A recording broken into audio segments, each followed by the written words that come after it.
네, 안녕하세요. 자, 이번 시간에는 6차 시입니다. 6차 시에서는 스마트팜 만들기 확장을 통해서 센서 데이터 수집 그리고 로직 제어 구현하는 데 초점을 한번 맞춰보도록 하겠습니다. 앞서 시간에서 스마트팜의 필요성이라든지 스마트팜이 왜 중요한지에 대해서는 충분히 설명했다고 생각을 하고요. 이제 본격적으로 이제 센서 데이터, 그러니까 입력 데이터라고 할 수가 있겠죠. 그래서 인풋 데이터를 통해서 어떻게 데이터를 받아올 것이며 그것을 바탕으로 우리가 어떻게 해야 인사이트를 발견하고 그 인사이트를 발견할 수 있는 로직을 설계할 수 있는지에 대해서 한번 설명해 보도록 하겠습니다. 자, 데이터 수집이 도대체 왜 중요할까요? 라고 생각을 한번 해보자고요. 우리가 사물 인터넷 해가지고 IoT라고 많이 표현을 하는데 이것이 스마트팜에 적용됐을 때 과연 어떤 효과가 있기 때문에 우리가 스마트팜을 중요시하는지를 한번 살펴볼 필요가 있습니다. 그래서 첫 번째로는 식물을 말을 하지 않습니다. 하지만 스마트팜에서는 센서를 통해서 식물이 보낼 신호를 읽을 수 있다는 거죠. 그러니까 우리가 아까도 저번에도 말씀드렸듯이 기존에는 그냥 감이란 말이에요. 우리가 식물을 눈으로 보고 손으로 만졌을 때 얘가 좀 생기가 없거나 좀 뭔가 좀 퍽퍽하거나 이러면은 물이 없구나 해서 물을 주거나 이랬을 텐데 어, 이제는 이런 센서 데이터를 통해서 우리가 정량화를 시킬 수 있다는 게 가장 큰 핵심이에요. 또한 센서 데이터는 자동화 시스템의 가장 핵심 정보. 그러니까 뭔가 근거가 있어야 되는 거잖아요. 우리가 어떤 자동화 시스템을 만들려면 그 자동화 시스템의 아웃풋의 로직이 근거가 있어야 돼요. 그래야 우리가 소위 말해서 정량적인 데이터를 바탕으로 가장 합리적인 의사결정을 내릴 수가 있다는 거죠. 그 근간이 되는 게 바로 센서 데이터라는 거예요. 그렇기 때문에 IoT는 데이터 수집 자체가 왜 중요한지를 설명해 주고 있는 거죠. 그래서 읽어보면 토양이 건조한지 또는 실내 온도가 적절한지 또는 빛이 충분한지 얘네들이 센서를 통해서 직접 감지를 하는 거예요.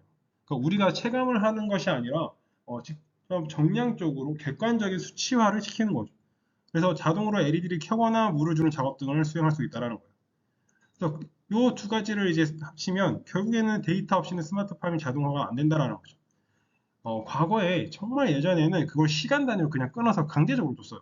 그러니까 예를 들면 6시간마다 물을 주거나 또는 뭐 8시간마다 어떤 행위를 하거나 이런 것들이 시간 단위로 이루어졌었단 말이죠. 이런 센서 데이터가 발전하기 전까지는. 왜냐하면 방법이 없으니까. 그런데 지금은 이런 다양한 센서들이 기술 발전을 통해서 이제 자동화가 가능하다. 그리고 적시적소의 객관적인 데이터 수치가 가능하다라고 생각하시면 될 것 같습니다. 그래서 옆에 조그맣게 적어놨어요. 그래서 조도 센서는 빛의 강도, 온습도는 온도와 습도, 토양 수분은 토양 흙의 수분 상태 이런 것들을 직접적으로 체크를 한다라고 생각하시면 돼요. 그래서 밑에도 보시면 데이터가 없을 때는 우리가 식물 상태를 모르고 물을 주는 시점을 놓칠 수도 있어요. 그렇게 되면 식물이 시들게 되겠죠. 반면 데이터가 있으면 식물 센서가 그 수분 부족을 감지하고 자동으로 물을 공급해요. 그렇기 때문에 생각해 보시면 이런 겁니다. 우리가 보통 우리 인류는 어, 규칙적인 삶을 굉장히 중요시한단 말이죠. 그래서 뭐 예를 들면 아침 7시에는 아침 식사를 한다든지 뭐 12시부터는 1시까지는 점심시간이어서 점심 식사를 한다든지 또는 저녁에는 뭐 오후 6시 반부터 7시 반까지 뭐 저녁 식사를 한다든지 이런 것들이 정해져 있단 말이죠. 그래서 예전에 아까도 말씀드렸듯이 예전에는 이런 센서 데이터가 없었을 때 마치 식물들도 정해진 간격, 그래서 이틀에 한 번 또는 뭐 하루에 한 번 이런 식으로 시간을 정해서 줘버렸어요. 근데 그러다 보면 아까 그 여기 데이터가 없는 상태와 거의 같은 거예요. 그러면 식물의 상태 자체를 모르는 거죠. 왜냐하면 날씨라는 것도 우리가 사계절이 있다 보니까 매일매일 다르단 말이죠. 그래서 오늘은 좀 덥고, 오늘은 어제는 좀 서늘하고, 또는 내일은 비가 오고, 이런 것들이 있는데, 이런 것들을 다 무시한 채 우리가 일관성 있게 매일매일 물을 주거나 또는 이틀에 한 번씩 물을 주거나 이런 식으로 행위를 한다면 결국에는 최적의 생장 조건을 찾지 못한다라는 거예요. 그래서 데이터 수집이 중요하다. 그리고 센서 데이터가 매우 중요하다라고 생각하시면 될 것 같습니다. 자, 그래서 센서 자체를 이제 아두이노에 연결을 할 텐데요. 첫 번째로 연결할 거는 이제 디스플레이입니다. 그래서 I2C LCD라고 해서 얘네 역할은 이제 어떤 거냐면 센서 데이터를 읽고 분석하는 중앙 제어 장치. 이건 아두이노네요. 그리고 센서 출력 장치, LED, LCD를 연결해서 자동화 제어 이렇게 한다는데 자세히 보시면 조도 센서는 A0 아날로그 입력하고 또 토양 온습도 센서네요. 얘는 디지털 2 그리고 토양 수분은 A1 그다음에 디스플레이는 SDA와 SCL이 연결이 된다. 연결필은 이렇게 한다. 라고 보시면 될 것 같은데 요거는 그냥 개괄적인 것들이고요. 뒤편에 가면 이제 구체적으로 느 핀에 뭘 꽂겠다가 이제 나타날 것입니다. 특히 이 디스플레이 같은 경우는 지금 현재 제가 그림을 갖고 왔는데 이렇게 그라운드, 그 다음에 VCC, SDA, SCL 이렇게 되어 있어요. 보시면 SDA는 시리얼 데이터 라인이라고 하고 그 다음에 SCL은 시리얼 클락 라인이라고 해요. 그래서 이런 것들이 있는데 실제로 이렇게 4핀으로 연결되어 있는 LCD가 있고 그렇지 않은 구형 같은 경우는 여기 핀 보이시죠? 여기 핀 내에 모두 다 각자 핀들이 다 이렇게 있거든요. 이럴 땐 진짜 골치 아파져요. 그렇기 때문에 가급적 나중에 실습을 하시게 된다면 이렇게 4핀으로 연결되어 있는 이런 핀들을 사용하시는 게 좋다라고 생각하시면 돼요.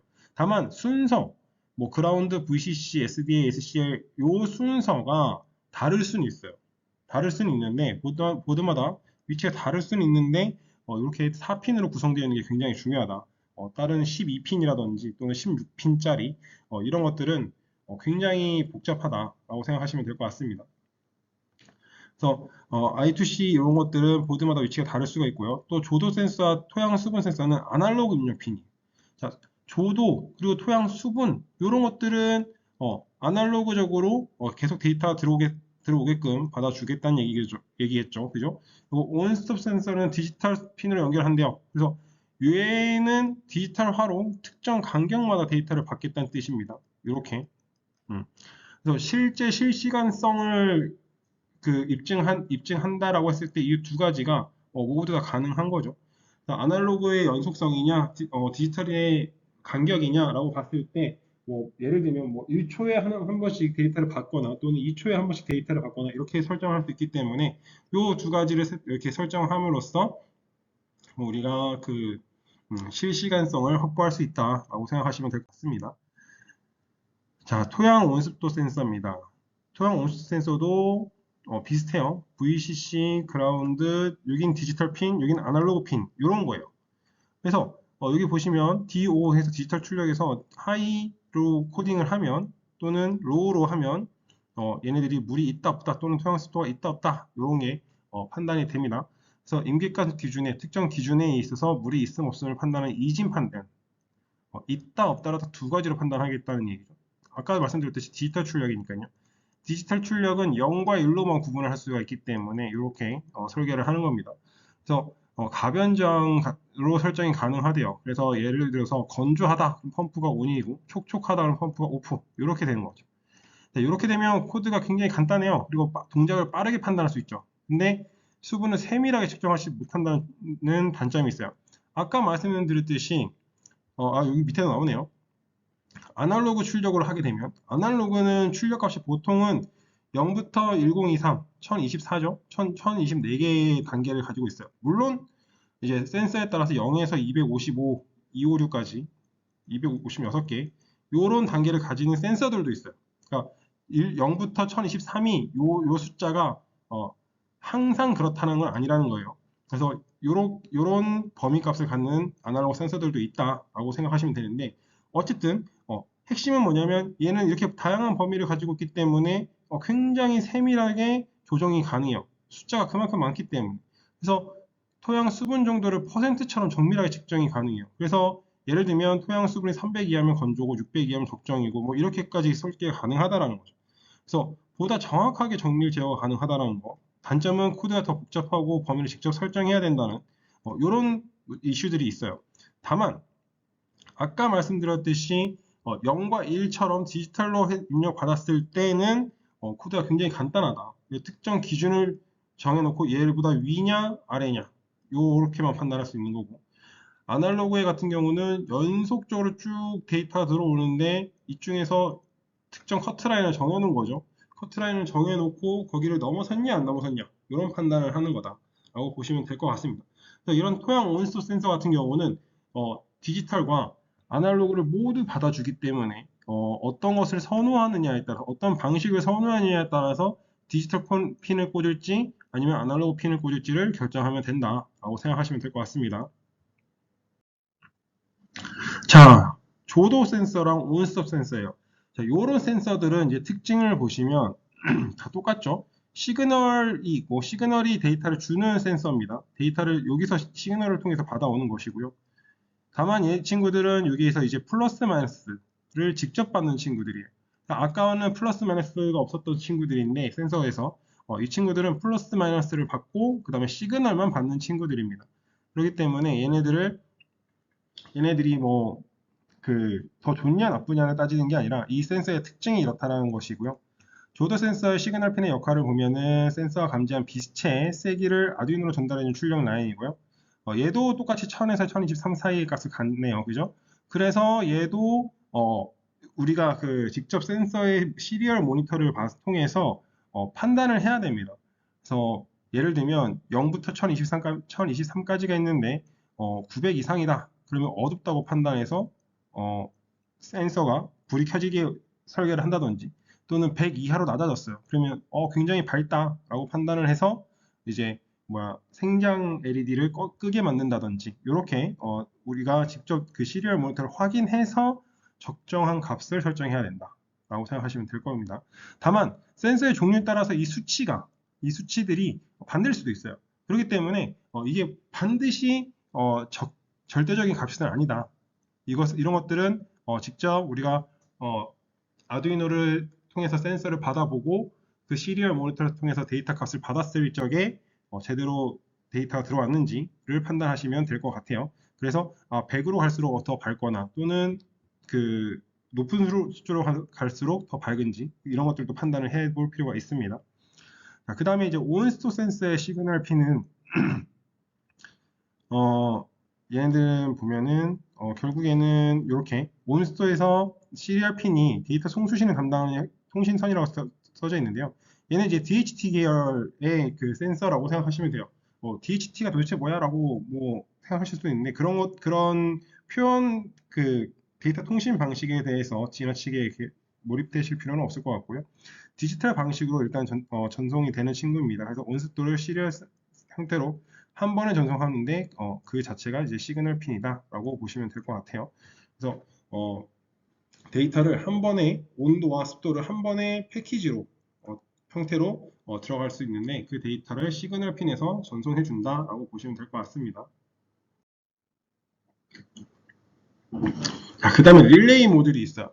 릴레이 모듈도 일단 시그널 핀이 있고 플러스 마이너스가 있네요. 그죠? 근데 릴레이 모듈 자체가 무엇인지 먼저 좀 알 필요가 있어요.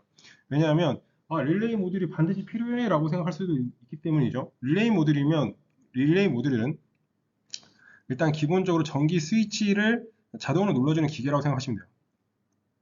그래서 아두이노처럼 낮은 전압밖에 못 다루는 기기가 220V가 높은 전압 장치, 펌프나 전등 이런 것들을 안전하게 제어할 수 있는 장치라고 생각하시면 되는데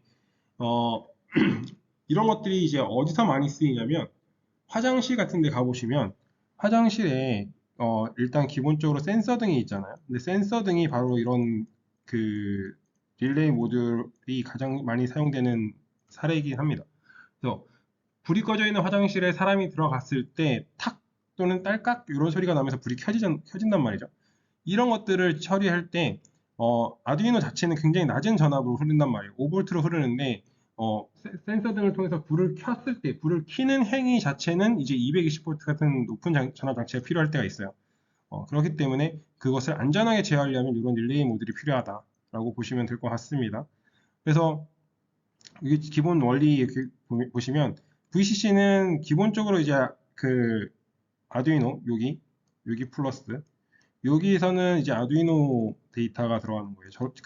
전력이 들어가는 겁니다. 그 다음에 여기 그라운드는 말 그대로 그냥 아두이노에 있는 그라운드고요. 요 인이 아두이노에서 제어하는 신호를 보내는 거예요. 하이인지 로우인지 켜져 있는지 꺼졌는지 요거를 판단하는 겁니다. 그리고 나서 com, no, 그 다음에 no, 그 다음에 nc 이렇게 되어 있는데요. 얘는 공통 연결 단자고요. 그 다음에 normal open에서 기본적으로 끊어진 회로, 그 다음에 nc는 기본적으로 연결된 회로인데 요 둘 중에 하나를 연결해서 사용하게 되면 여기 no하고 nc 하나는 열려 있고 하나는 무조건 닫혀 있죠. 요거를 그 잘 구성해서 선택해서 사용하면 됩니다. 그래서 대부분 스마트팜에서는 컴에서 NO 구조를 사용해서 아두이노의 인핀에 하이를 주면 릴레이가 딸깍 하고 이제 펌프라든지 또는 팬이 켜지도록 만들게 되어 있는 구조죠. 그래서 이런 것들은 지금 당장은 잘 이해가 안 되실 수 있어요. 다만 이제 실습 한번 해보시고 또는 뭐 저랑 비슷한 이런 키트들이 있다면 조립 한번 해보시면 얘네들이 동작할 때 이렇게 딸깍 이런 소리가 나거든요. 그래서 그런 것들을 한번 체험해 보시면 직접 하시면 이해가 좀 더 쉬울 거라고 생각이 듭니다. 자, 그래서 이제 아두이노를 회로에 이제 연결을 할 때는 이런 구조를 가지고 있는데 제가 일부러 사진을 작게 쓴 이유가 뭐냐면 저랑 또 반드시 똑같은 키트가 있다라는 보장이 없기 때문입니다. 다만 이제 회로 결성 같은 경우도 상황에 따라 달라질 수 있으면 이렇게 써져 있는데 얘들도 지금 현재 우리가 빵판을 쓰잖아요. 그죠? 빵판을 활용해서 굉장히 다양하게 서로 연결이 되어 있고 걔네들이 그라운드 관리가 좀 쉽지 않습니다. 그래서 실제로는 여기 보시면 여기서도 코드를 보시면 이렇게 플러스 마이너스를 직접 그 아두이노 빵판의 양쪽에다 그냥 물려놓고 얘네들을 엄청나게 많이 활용하는 모습들을 볼 수가 있어요. 그래서 보통 이제 아두이노에서 다중 센서를 연결할 적에 이 빵판을 많이 사용하는데 빵판의 플러스 마이너스 판을 적극적으로 활용하시게 되면 이렇게 훨씬 더 많은 다양한 센서들을 이용하실 수도 있다 정도를 좀 이해하시고 네, 그 회로를 만드시면 될 것 같습니다. 다만 그리고 또 이제 아까 말씀드렸듯이 그 센서들이 각각 역할들이 있잖아요. 플러스 마이너스 시그널 또는 뭐 SDA, SCL 이런 애들이 어떤 핀에 꽂혀 있는지 아니면 아두이노 판에 직접 꽂혀 있는지 이런 것들을 잘 구성을 하시면 잘 보시면 어, 나중에 그 센서에서 나오는 에러 값이라든지 또는 잘못 연결돼서 오작동이 하는 그런 이슈들이 좀 해결될 것 같습니다. 스마트팜 시스템을 요약해보면 이건 제가 가지고 있는 스마트팜 아까 저번 시간에 보여드렸던 스마트팜 그 키트예요. 그 키트들을 바탕으로 이제 시스템을 요약해보면 조도 센서, 온습도 센서, 토양습도 센서입니다. 얘네들은 뭐 보통 다 시그널에서 데이터가 오죠. 얘네들 빼고 얘네들 토양습도도 아까 말씀드렸듯이 디지털로 갈 것인지 아니면 아날로그로 갈 것인지 이건 선택의 문제예요. 그래서 데이터를 어떻게 표현할 것인지 선택 그 설계자가 스마트팜을 설계하는 설계자가 어떤 선택을 할지에 따라서 달라진다. 하지만 근본적으로 이 두 개를 동시에 쓰는 것이 아니기 때문에 지금 각 이 세 개의 센서의 구성은 플러스 마이너스 시그널 요 구조와 동일하다라고 생각하시면 될 것 같습니다. 자, 그리고 나서 이제 여기서 데이터를 아두이노가 입력받아서 데이터를 입력받아서 받은 데이터를 종합해야겠죠. 종합하고 이렇게 사용자에게 출력해주고 상황에 따라서 아웃풋이 일어나게 되는 겁니다. 그래서 식물이 스스로 환경을 판단하고 반응하는 스마트 생태계를 제작하는데 이때 센서 입력 데이터가 들어오면 아두이노가 처리를 하고요. 그 로직에 따라서 이제 출력 장치가 반응하는 이렇게 구성이 되어 있다라는 것을 보시면 될 것 같습니다. 그래서 센서는 환경을 숫자로 번역해 줍니다. 이렇게 되어 있는데 자 보시면 조트 센서는 0부터 1023이고 토양수분도 0부터 1023이네요. 그죠? 그리고 온습도는 실수값 이렇게 되어 있대요. 그래서 실제로 보시면 숫자가 작을수록 밝고 클수록 어두움. 자, 이런 것들 실제로 시리얼 모니터를 통해서 확인해 보시라고 했습니다. 왜냐하면 제대로 입력이 안 돼 있을 수도 있고요. 아니면 그도 아니라면 센서가 뭔가 이슈가 있어서 잘 안 될 수도 있고 센서 테스트는 반드시 해보셔야 됩니다. 스마트팜을 구성하기 전에요. 각 그 센서들이 제대로 동작을 하는지 한번 살펴보시고요. 또 다중 센서라고 했는데 여러 개의 센서가 이제 아두이노에 물리게 되면 아두이노는 아까 말씀드렸듯이 5V밖에 안 된단 말이에요. 그렇기 때문에 전력 이슈가 생길 수가 있어요. 그래서 상황에 따라서는 그 7.7V라든지 아니면 220V랑 연결하는 컨버터를 활용해서 좀 더 안정적인 전력을 넣어줘야만이 다중 센서, 그러니까 여러 개의 센서를 통제할 수 있다라고 보시면 될 것 같습니다. 네, 코드를 잠깐 살펴보면 이 라이트는 아무래도 그 조도 센서인 것 같아요. 그 다음에 소일은 토양 수분 센서인 것 같고요. 그 다음 템프, 휴미드는 온수 센서네요. 그래서 얘들이 아날로그의 A0에 물려 있고, 그 다음에 얘는 A1에 물려 있네요. 그죠? 이런 식으로 이렇게 설계가 되어 있어요. 그래서 토양 시리얼의 프린트에다가 이렇게 조도, 그 다음에 토양 온습도, 그 다음에 이런 식으로 이제 값들이 들어오게끔 출력되게끔 프린트 모양이 이렇게 되어 있죠. 그래서 이런 것들 자체를 우리가 구체적으로 수치화시켜서 어떤 값이 우리한테 유리한지 또는 우리가 적당한 값을 찾을 수 있는지를 한번 살펴보셔야 됩니다. 그래서 그 작업이 끝난 후에 이제 스마트팜의 형태가 구축이 되는 거겠죠. 자, 그래서 센서가 보내는 수치는 숫자일 뿐, 그래서 이것을 어떤 값을 넘기게 작동시켜라는 판단이 필요한 게 가장 핵심이에요. 결국에는 데이터 센서는 누구나 받아볼 수 있어요. 근데 그것을 가지고 판단하는 거. 이 판단하는 게 이제 가장 큰 핵심이죠. 그래서 if문을 통해서 자동 제어를 구현해주면, 예를 들면 밝기가 너무 낮으면 LED 점등, 그 다음에 토양 수분값이 너무 낮으면 펌프 작동, 뭐 이런 식으로 if문을 통해서 이제 작성할 수 있다라고 보시면 되는데, 아까 그 조도 센서가 라이트였죠. 걔가 A0에 묶여 있는데 꽂혀 있는데 얘가 보면은 만약 라이트가 700보다 크면 얘가 켜지는 거죠. 그리고 그렇지 않으면 else문이죠. 그렇지 않으면 꺼지는 거. 이렇게 구성을 할 수가 있다라는 거예요. 그러면 조도 센서 자체가 왔을 때 빛이 아까 봤을 때 700보다 너무 700보다 크다, 700 이상이다. 그러면 이제 말 그대로 해가 졌거나 또는 어두운 환경이라고 이제 인식을 하는 거죠. 그렇게 되면 이제 LCD가 켜지는 생장 LCD가 켜지는 이런 로직을 가지고 있다라고 보시면 됩니다. 그 다음에 토양 수분 센서에서 얘는 A1에 꽂혀 있네요. 그죠? A1에서 얘가 600 이상이다. 그러면 토양 수분이 부족해 라고 판단하는 거예요. 그러면 펌프 핀이 하이 켜지게끔 설계를 할 수 있다라는 거죠. 또 그렇지 않으면 로우 꺼지게 되어 있다, 설계가 될 수 있다라고 보시면 될 것 같습니다. 그래서 이런 식으로 로직을 설계를 함에 있어서는 약간의 판단이 필요합니다. 그래서 그 판단 같은 경우도 이제 설계자가 어떤 의도를 가지고 설계를 했느냐에 따라서 달라지기 때문에 이것이 반드시 이 코드가 맞다, 정답이다라기보다는 이런 로직을 가지고 이런 원리로 이제 스마트팜이 동작된다를 이해하시면 될 것 같아요. 자, 이번 시간에는 센서들의 종류와 그다음에 센서를 실제로 어떻게 로직할 수 있는지, 로직 설계까지 한번 살펴봤습니다. 그래서 다음 시간에는 우리가 스마트팜을 구축하면서 이것을 시스템으로 어떻게 설계를 할 수 있는지 또는 좀 더 확장할 수 있는 그런 포인트들을 살펴보도록 하겠습니다. 네, 시청해주셔서 감사합니다.